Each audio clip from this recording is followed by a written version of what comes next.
Dominus vobiscum.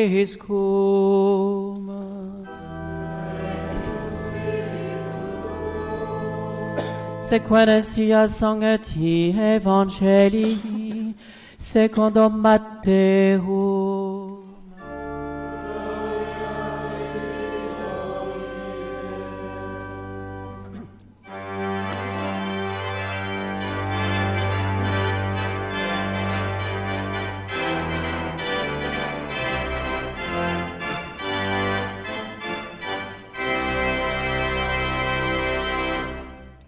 En ce temps-là, tandis que Jésus parlait aux foules, un chef s'approcha, et prosterné devant lui, il disait « Ma fille est morte à l'instant, mais viens lui imposer la main et elle vivra. » Jésus se leva et le suivit avec ses disciples. Et voici qu'une femme, souffrant d'hémorragie depuis 12 ans, s'approcha par derrière et toucha la frange de son manteau. Car elle se disait « Si seulement je touche son manteau, je serai sauvée. » Jésus se retourna et la voyant, il dit « Confiance, ma fille, ta foi t'a sauvée. » Et dès cet instant, la femme fut sauvée. Jésus arriva à la maison du chef et voyant les joueurs de flûte et la foule bruyante, il dit « Retirez-vous, car la fillette n'est pas morte, elle dort. » Mais on se moquait de lui. Or, quand on eut fait sortir la foule, il entra, prit la fillette par la main et elle se leva.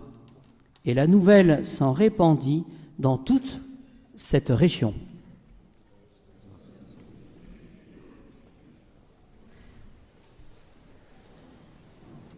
Au nom du Père, du Fils et du Saint-Esprit, ainsi soit-il.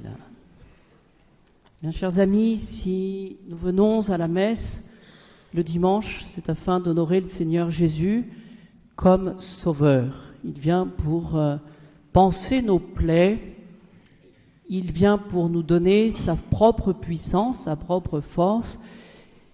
Si nous assistons à la messe, c'est afin de toucher le Christ pour qu'il nous aide à gravir cette ascension de la sainteté. Nous venons nous ressourcer. Voilà pour la messe. Et nous voyons cet épisode tout d'abord de la fille du chef là, qui est morte à l'instant, et le chef vient demander à Jésus de lui imposer la main pour qu'elle vive. Et à l'occasion de cette guérison, il y a cette rencontre sur le chemin de cette femme souffrant d'hémorragie depuis 12 ans.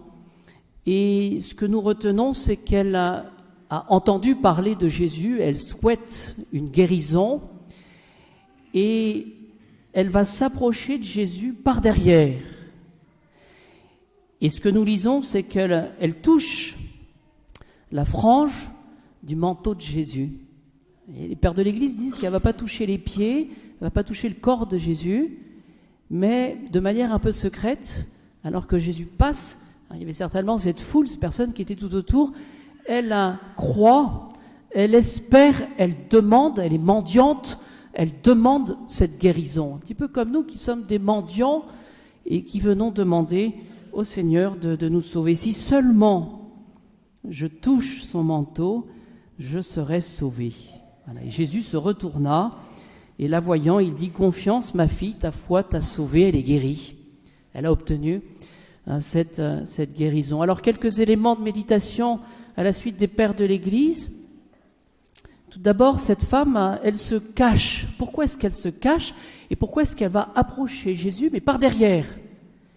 Eh bien, parce que, ayant cette maladie, donc d'hémorroïs, eh bien, elle était considérée comme une femme impure, voilà, et donc hors de la ville. Elle est souillée et donc impure. Et donc, elle va s'approcher par derrière. Elle s'estime, et elle est considérée comme telle, indigne de toucher Jésus, de demander humblement cette guérison. C'est pour ça qu'elle manifeste cette grande humilité, cette grande confusion.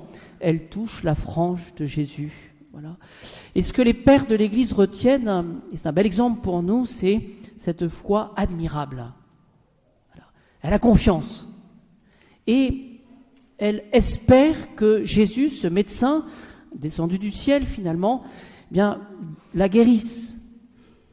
Et saint Jérôme remarque que quand Jésus se retourne, il lui dit au présent, tu es guéri, ta foi t'a sauvé. Vous voyez, c'est tout de suite qu'elle a obtenu cette guérison. Autre fait, c'est que cette guérison, elle est révélée par Jésus. C'est Jésus qui nous l'enseigne. C'est Jésus qui la révèle, qui la manifeste, cette guérison. Alors, il se pose la question, saint Jean Chrysostome répond, mais pourquoi c'est Jésus qui va révéler ce miracle? La première raison qu'il donne, c'est parce que c'est pour bannir, dit-il, toute crainte de cette femme qui aurait pu penser qu'elle a volé, d'une certaine manière, une grâce. Elle agit un peu par derrière, et puis finalement, elle aurait volé cette grâce à l'insu de Jésus. Eh bien non, Jésus, il est tout puissant, et quand il guérit, eh bien, il le dit, il l'affirme. Vous voyez, les choses qui se font dans le secret, ce sont les choses du diable. Jésus, lui, manifeste les choses. N'ayons pas peur de la force de la vérité, et n'ayons pas peur de montrer que nous sommes mendiants et que nous attendons cette guérison de notre âme. Deuxième raison, c'est que finalement, les grâces du bon Dieu ne peuvent pas rester cachées. Voilà. C'est un bel exemple pour nous. Il s'agit de manifester cette miséricorde et cette puissance du Christ Jésus plus que jamais. N'ayons pas peur d'affirmer notre foi et de redire un petit peu quelles sont les grâces que nous avons reçues. Et puis, troisième raison de saint Jean Chrysostome, c'est que cette foi, la foi de cette femme, c'est un exemple. C'est un exemple pour manifester la puissance du Christ. Alors je profite de cette guérison de l'hémorroïde et de cette puissance manifestée par Jésus, et puis du fait qu'elle touche à la frange, pour rappeler, en ce mois de novembre, alors que nous honorons plus particulièrement nos morts, nos défunts, eh bien, j'aimerais rappeler simplement, en tant que pasteur, eh bien, ce que fait pour notre âme le sacrement de l'extrême-onction. Finalement, à y réfléchir, la grâce que nous devons demander aujourd'hui au Seigneur, eh bien, c'est d'avoir tout simplement un prêtre auprès de nous lorsque l'heure de la mort aura sonné. Vous voyez, d'avoir ce prêtre qui représente Jésus. Et je vous rappelle, parce que nous subissons d'une certaine manière une forme de protestantisation finalement de la foi, oui, nous avons besoin des sacrements parce que les sacrements nous donnent Jésus, nous donnent la grâce. On a besoin de se confesser, on a besoin de communier, et au moment de la mort, on a besoin, vous savez, du prêtre pour qu'il vienne nous donner le sacrement de l'extrême-onction. Oui. On parle d'extrême-onction puisque la première onction, c'est celle que nous recevons au moment de notre baptême. Et j'en profite pour dire aussi que l'Église nous demande de communier au moment de notre mort, si c'est possible. C'est le viatique. Il y a une première communion, il y a une dernière communion. Ce qui est significatif, voyez-vous, dans le sacrement de l'extrême-onction, c'est que le prêtre, eh bien, il vient pour donner Jésus, pour donner la grâce. Et le prêtre commence par donner l'absolution. Si c'est possible, si la personne qui est en train de mourir, qu'on n'a pas appelé trop tard, eh bien, peut se confesser. Mais ce qu'il faut comprendre, c'est que l'extrême-onction va parfaire, va achever ce travail de purification, eh bien, qui permettra d'aller au ciel. C'est-à-dire que nous aurons par l'extrême-onction le pardon des péchés que nous n'avons pas pu accuser. Voyez, il y aura ce travail, encore une fois, qui ira jusqu'au bout. Ces péchés dont on n'a pas conscience, ces péchés aussi qu'on n'est plus en état de confesser. Voilà. Et donc on a besoin du sacrement de l'extrême-onction. Plus encore, le sacrement va effacer les restes du péché. Vous savez que quand on pêche, il y a du désordre. Une personne qui ment, une personne qui vole, eh bien, qu'est-ce qu'elle va faire? Elle va créer un désordre. C'est-à-dire que les péchés vont continuer, vont suivre, même si on en obtient le pardon. Eh bien, c'est la peine temporelle qui est due au péché, qui est la raison même du purgatoire, qui sera effacée.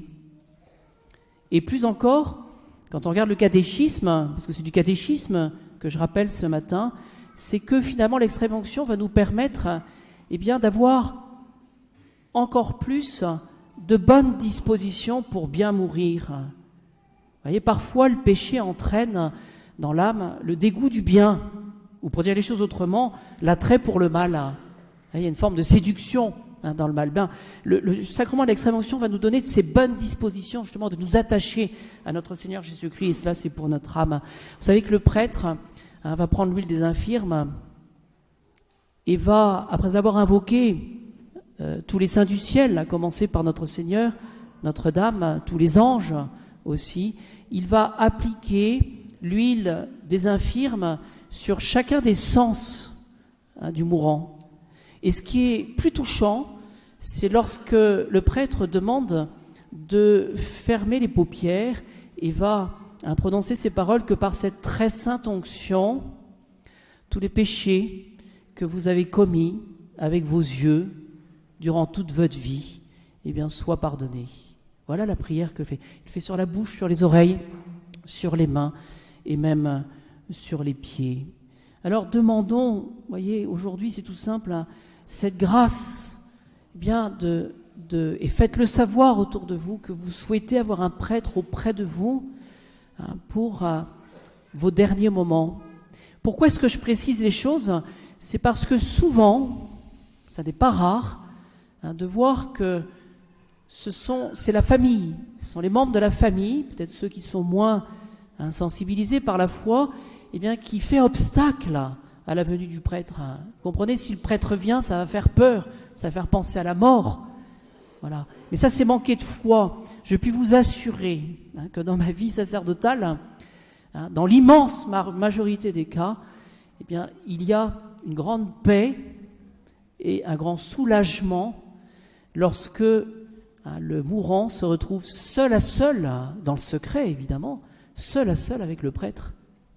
Parce que si la famille craint pour le mourant, lui, sait en général qu'il va mourir et qu'il ne peut pas mourir tout seul.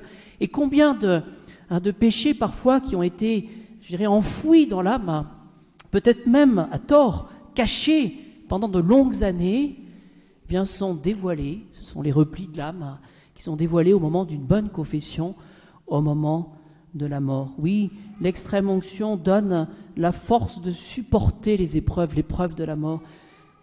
L'extrême-onction donne aussi la force de surmonter les tentations du démon. C'est le moment qui est un combat qu'il y a. Et puis, l'extrême-onction donne la confiance. Et c'est peut-être ce dont nous avons plus besoin, la confiance, parce que au moment où il faut partir, on quitte les siens.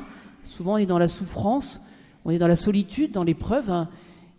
L'extrême-onction donne la confiance en la miséricorde du bon Dieu qui est là avec Notre-Dame. Alors bien chers amis, essayons d'abord de prier pour nos défunts pendant ce mois de novembre, mais demandons cette grâce insigne de pouvoir bénéficier des secours de l'Église lorsque le moment de notre mort qui est inéluctable justement arrivera, et c'est cela précisément, toucher à la frange de Jésus, du manteau de Jésus. Vous voyez, nous avons besoin de celui qui est notre sauveur, de celui qui vient pour exercer sa miséricorde, de celui qui nous aime et de celui qui veut nous faire partager son ciel.